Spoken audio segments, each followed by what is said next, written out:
আর S Bengali ক্লাসরুমে সকলকে স্বাগত। আজকের ভিডিওতে আমি পশ্চিমবঙ্গ মধ্যশিক্ষা পর্ষদের অন্তর্গত সপ্তম শ্রেণীর স্বাস্থ্য ও শারীর শিক্ষা পাঠ্য বইটির তৃতীয় অধ্যায়, যে অধ্যায়টির নাম রয়েছে স্বাস্থ্য রক্ষায় খাদ্যের ভূমিকা, এই অধ্যায়ের অনুশীলনীর সমস্ত প্রশ্নের উত্তর নিয়ে আলোচনা করব।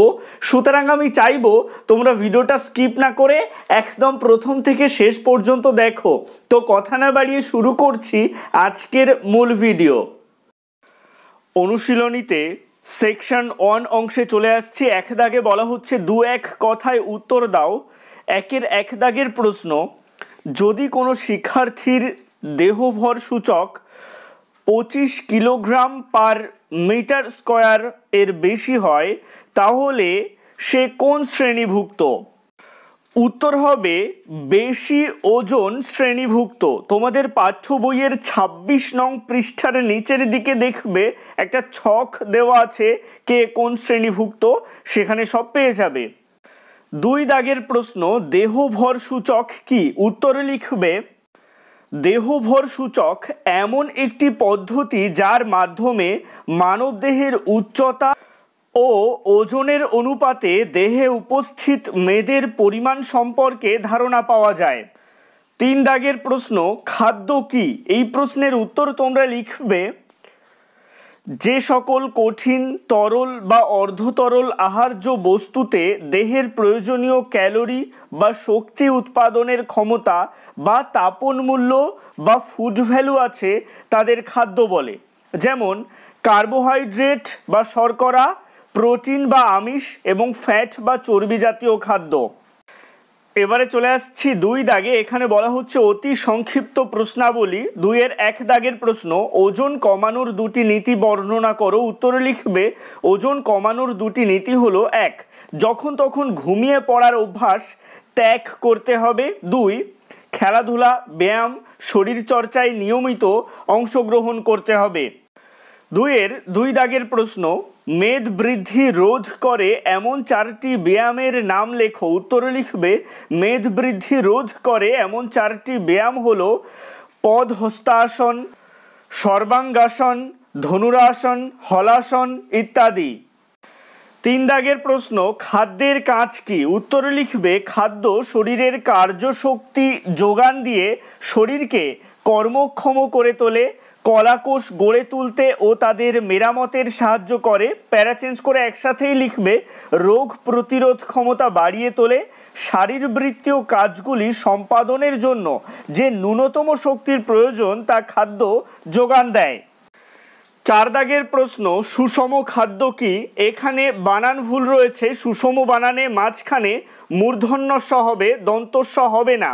উত্তরে লিখবে যে সকল আহার্য সামগ্রীতে খাদ্য উপাদানের সব কয়টি উপাদানই অর্থাৎ কার্বোহাইড্রেট, প্রোটিন, ফ্যাট, ভিটামিন, খনিজ লবণ ও জল যথোপযুক্ত পরিমাণে থাকে তাকে সুষম খাদ্য বলে। 5 দাগের প্রশ্ন, স্বাস্থ্যকর খাদ্য কি?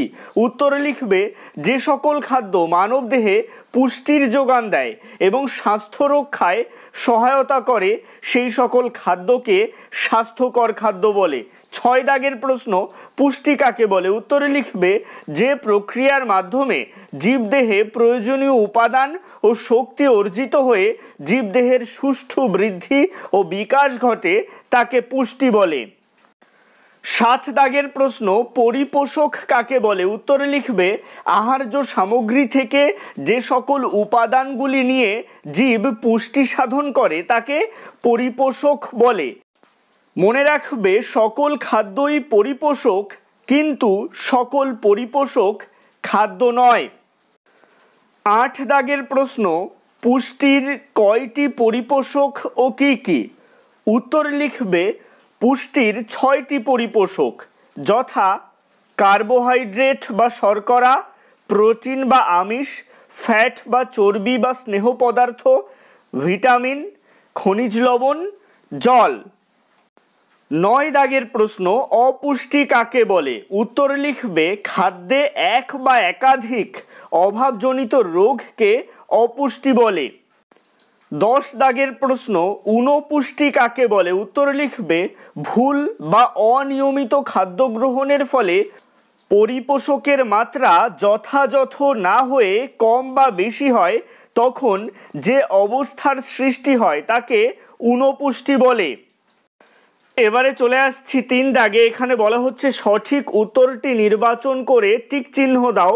3-এর 1 দাগের প্রশ্ন, শরীর ও মনকে সুস্থ সবল, সুগঠিত ও কর্মক্ষম এবং ব্যাধির হাত থেকে সুরক্ষিত করে রাখাকে কি বলা হয়? উত্তর হবে স্বাস্থ্য। 2 দাগের প্রশ্ন, জীবদেহের ক্ষয়পূরণ, বৃদ্ধি সাধন ও রোগ প্রতিরোধের জন্য প্রয়োজন কি? উত্তর হবে খাদ্য ও পরিপোষক। 3 দাগের প্রশ্ন, কোন খাদ্য উপাদানকে শরীর গঠনকারী খাদ্য বলা হয়? উত্তর হবে প্রোটিন। 4 দাগের প্রশ্ন, কোন খাদ্য উপাদানকে শক্তি প্রদানকারী খাদ্য উপাদান বলা হয়? উত্তর হবে কার্বোহাইড্রেট। 5 দাগের প্রশ্ন, কোন খাদ্য উপাদানকে রোগ প্রতিরোধকারী খাদ্য উপাদান বলা হয়? উত্তর হবে ভিটামিন। 6 দাগের প্রশ্ন, জল কি? উত্তর হবে ক ও খ উভয়ই, অর্থাৎ খাদ্য এবং পরিপোষক দুটোই। চলে আসছি 33 নং পৃষ্ঠায়। এখানে 7 দাগের প্রশ্নে বলা হচ্ছে দৈনিক খাদ্য তালিকায় এক বা একাধিক খাদ্য উপাদানের অভাবজনিত কারণে যে রোগ সৃষ্টি হয় তাকে কি রোগ বলা হয়? উত্তর হবে অপুষ্টিজনিত রোগ। 8 দাগের প্রশ্ন, ভুল বা অনিয়মিত খাদ্য গ্রহণের ফলে পরিপোষকের মাত্রা যথাযথ না হয়ে কম বা বেশি হওয়ার ফলে যে অবস্থার সৃষ্টি হয় তাকে কি বলে? উত্তর হবে ঊনপুষ্টি। 9 দাগের প্রশ্ন, রোগ প্রতিরোধকারী খাদ্য উপাদানে প্রাধান্য থাকে কিসের? এটার উত্তর হবে ভিটামিন, তবে অনেকাংশে প্রোটিন ও এর উত্তর হয়। এখানে তোমরা ভিটামিন উত্তর করবে। 10 দাগের প্রশ্ন, কোনটি ভিন্ন প্রকৃতির খাদ্যবস্তু? উত্তর হবে বনস্পতি। বনস্পতি হচ্ছে তার কারণ আগের মাখন এবং দই দুটোই দুধ দিয়ে তৈরি, বনস্পতি কিন্তু দুধ দিয়ে তৈরি নয়, তো এখানে বনস্পতি উত্তর হবে। এ প্রসঙ্গে বলি বট, অশ্বত্থ এগুলো হচ্ছে বনস্পতি। এই ধরনের গাছে ফুল দেখা যায় না কিন্তু ফল ধরে। 11 দাগের প্রশ্ন, দেহভর সূচকের মান 18.5 কিলোগ্রাম পার মিটার স্কয়ার এর কম হলে ওই ব্যক্তি সূচকের কোন শ্রেণীভুক্ত হিসেবে চিহ্নিত হবেন? উত্তর হবে কম ওজন। এরপরে চলে আসছি 12 দাগের প্রশ্নে। এখানে বলা হচ্ছে একজন পূর্ণবয়স্ক পুরুষের দেহের ওজনের মোট কত শতাংশ মেদ থাকে? উত্তর হবে 15%। 13 দাগের প্রশ্ন, দেহের ফ্যাটের পরিমাণ বেশি হলে বা দেহে অতিরিক্ত চর্বি সঞ্চিত হলে যে অবস্থা সৃষ্টি হয় তাকে কি বলে? উত্তর হবে মেদাধিক্য। 14 দাগের প্রশ্ন, মেদাধিক্যের কারণ কি? উত্তর হবে অপশন গ ক ও খ উভয়ই, অর্থাৎ শরীর চর্চার অনভ্যাস এবং অধিক তাপমূল্যের খাদ্য গ্রহণ। 15 দাগের প্রশ্ন, মেদ ঝরাতে কি করতে হবে? উত্তর লিখবে অপশন গ ক ও খ উভয়ই, অর্থাৎ যখন তখন ঘুমানোর অভ্যাস ত্যাগ করতে হবে, ফাস্ট ফুড, মিষ্টি, তেল মশলাযুক্ত খাবার বর্জন করতে হবে। 16 দাগের প্রশ্ন, কোন খাবারে শর্করা জাতীয় খাদ্য উপাদানের প্রাধান্য থাকে? উত্তর হবে ভাত। 17 দাগের প্রশ্ন, কোন খাবারটিতে কার্বোহাইড্রেট জাতীয় খাদ্য উপাদানের প্রাধান্য থাকে না? উত্তর হবে ডাল। এবারে চলে আসছি 34 নং পৃষ্ঠায়। 18 দাগের প্রশ্নে বলা হচ্ছে কোন খাবারে প্রোটিন জাতীয় খাদ্য উপাদানের প্রাধান্য থাকে? উত্তর হবে দুধ। 19 দাগের প্রশ্ন, কোন খাবারটি প্রোটিন জাতীয় খাবার নয়? দেখো, মাছ প্রোটিন জাতীয় খাবার, শিমের বীজও প্রোটিন জাতীয় খাবার। উত্তর হবে কাঁচকলা। 20 দাগের প্রশ্ন, কোন খাবারে স্নেহ পদার্থ জাতীয় খাদ্য উপাদানের প্রাধান্য থাকে? উত্তর হবে ডিমের কুসুম। 21 দাগের প্রশ্ন, কোন খাবারটি স্নেহ পদার্থ জাতীয় খাদ্য উপাদান নয়? উত্তর হবে রসুন। 22 দাগের প্রশ্ন, কোন জাতীয় খাদ্য উপাদানে ভিটামিন জাতীয় খাদ্য উপাদানের প্রাধান্য থাকে? উত্তর হবে কাঁচা লঙ্কা। 23 দাগের প্রশ্ন, কোন জাতীয় খাবারের মধ্যে ভিটামিন জাতীয় খাদ্য উপাদান থাকে না? উত্তর হবে মিষ্টি। 24 দাগের প্রশ্ন, কোন জাতীয় খাবারে ক্যালসিয়াম জাতীয় খাদ্য উপাদানের প্রাধান্য থাকে? উত্তর হবে ছোট মাছ। 25 দাগের প্রশ্ন, সোডিয়াম খাদ্য উপাদানটি কোন খাদ্য উপাদান থেকে পাওয়া যায়? উত্তর হবে ডাবের জল। 26 দাগের প্রশ্ন, খাদ্য উপাদানে আয়োডিন আমরা কোন খাদ্য থেকে পাই? উত্তর হবে সামুদ্রিক মাছ। 27 দাগের প্রশ্ন, কোনো ব্যক্তির ওজন উচ্চতার তুলনায় বেশি হলে বা যদি ওই ব্যক্তির দেহভর সূচক 30 কিলোগ্রাম পার মিটার স্কয়ার এর বেশি হয় তাহলে ওই ব্যক্তির কোন রোগের সম্ভাবনা বেশি থাকে? উত্তর হবে হৃদরোগ। 28 দাগের প্রশ্ন, যে সকল আহার্য সামগ্রীতে খাদ্য উপাদানের সব কয়টি উপাদান ও জল যথোপযুক্ত পরিমাণে থাকে তাকে কি বলে? উত্তর হবে সুষম খাদ্য। 29 দাগের প্রশ্ন, বিদ্যালয় স্বাস্থ্য কর্মসূচির উদ্দেশ্য কি? উত্তর হবে ক ও খ উভয়ই, অর্থাৎ স্বাস্থ্যকর জীবনযাত্রা ও অস্বাস্থ্যকর পরিবেশ নিয়ন্ত্রণ এবং স্বাস্থ্য উন্নয়ন ও শিক্ষার্থীর সর্বাঙ্গীন বিকাশ সাধন। 30 দাগের প্রশ্ন, বিবৃতি, সকল খাদ্যই পরিপোষক কিন্তু সকল পরিপোষক খাদ্য নয়।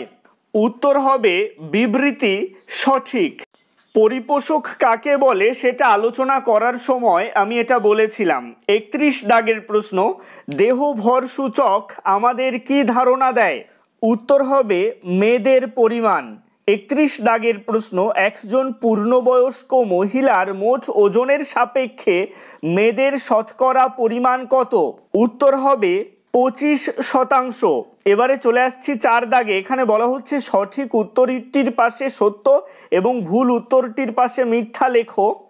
1 দাগে বলা হচ্ছে ফাস্ট ফুড সুষম পুষ্টিকর খাদ্য নয়। 2 দাগ, বিদ্যালয়ে দ্বিপ্রাহরিক আহার একটি পুষ্টিকর কর্মসূচি।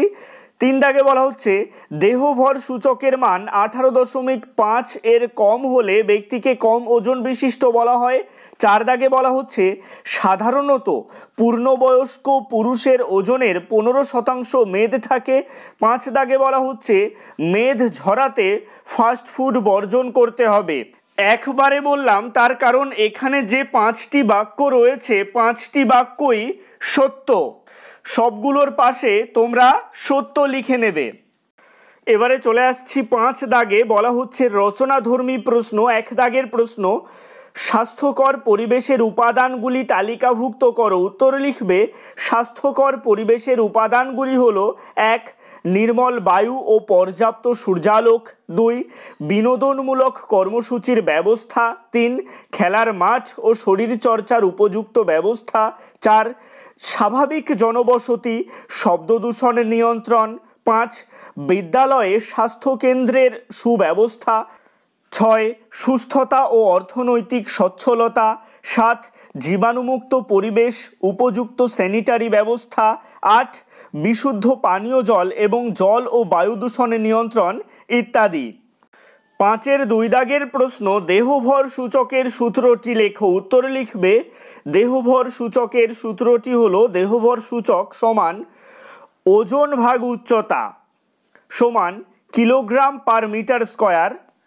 দেখো নিচে একটা উদাহরণ দেওয়া আছে। একজন মানুষের ওজন 70 কেজি ও উচ্চতা 1.60 মিটার হলে তার দেহভর সূচক কত হবে? এই উদাহরণটাও পড়ে রাখবে, তাহলে সূত্র বুঝতে তোমাদের সুবিধা হবে।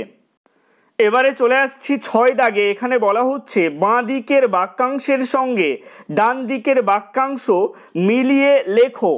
স্থূলকায় মিলবে দেহভর সূচক 30 কিলোগ্রাম পার মিটার স্কয়ার এর সাথে।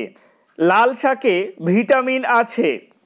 মাছ মিলবে ক্যালসিয়াম আছে এর সাথে। যদিও ছোট মাছ হলে অপশনটা আরও বেশি ভালো হতো, কারণ মাছের সাথে প্রোটিন জাতীয় খাদ্যও মিলে যায়। যেহেতু এখানে দুধ জাতীয় পদার্থে আছে, তাই এটাকে প্রোটিন জাতীয় খাদ্য এর সাথে মিলাচ্ছি। মেদ বৃদ্ধি নিয়ন্ত্রণ মিলবে, শরীর চর্চা করতে হবে এর সাথে। আজকের ভিডিওটা এই পর্যন্তই। ভিডিওটা কেমন লাগলো অবশ্যই কমেন্টের মাধ্যমে জানিও। ভালো লাগলে লাইক করো এবং একই ক্লাসের বন্ধুদের সাথে ভিডিওটাকে শেয়ার করতে ভুলো না।